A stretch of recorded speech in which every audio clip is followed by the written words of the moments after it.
I want to bring in now White House Senior Advisor for Strategic Communications, Mercedes Schlapp, is with us. Mercedes, thank you for being along on this historic day.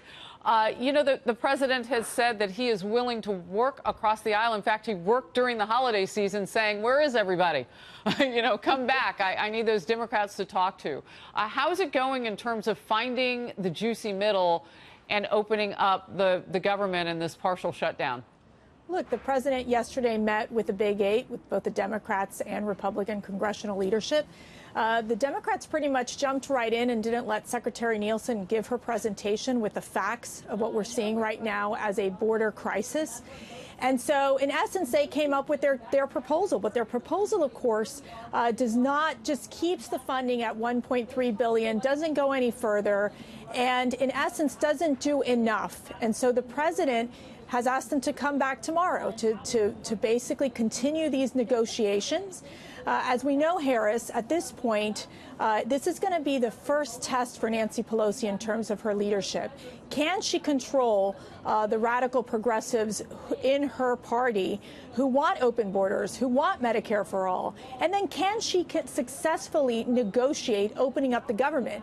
And those are going to be two critical points for Nancy Pelosi as the new speaker. Yeah, it's interesting for you to point that out. Just moments ago, we had a soundbite from Ocasio-Cortez, who you know is that socialist arm who won here in New York. She's a freshman member now of the House, and she said, quote, Americans need political courage at this point.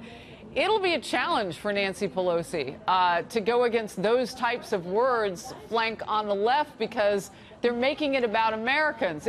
I know the words matter. Well, and political courage also includes ensuring that we keep our communities safe. Secretary Nielsen made a great point yesterday at the presentation where she said that we're not in a status quo situation. We're in a crisis situation. When you look at the facts, our immigration system is overwhelmed.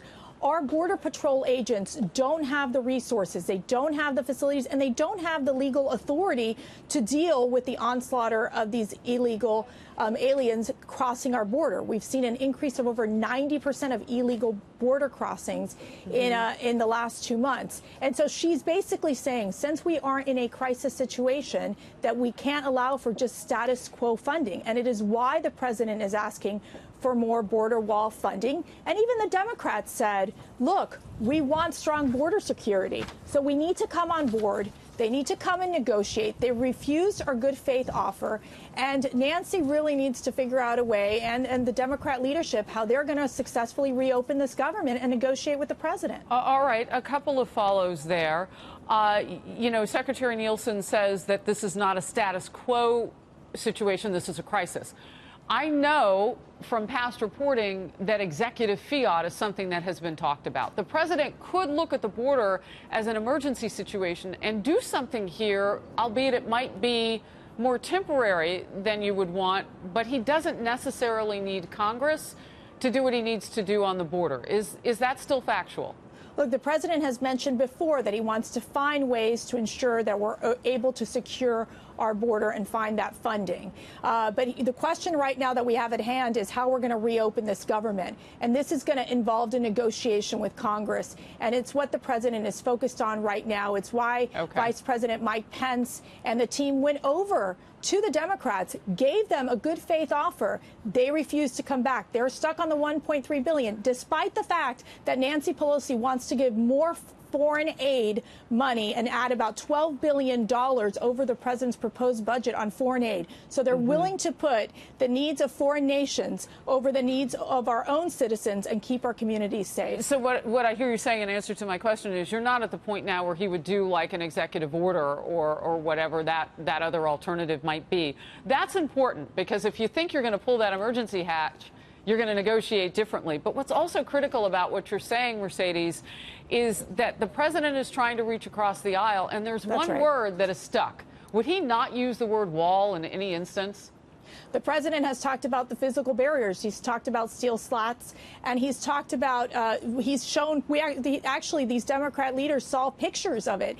Nancy Pelosi mentioned, well, I don't want to use a concrete wall. And the president came up and said, look, this is what we're putting up in different areas across the border. So again, what's happened is that the Democrats have put forth the $1.3 billion and below figure with a lot of restrictions, not allowing the Department of Homeland Security to prioritize and put up the fencing and the wall where we need to have it across the border. All right.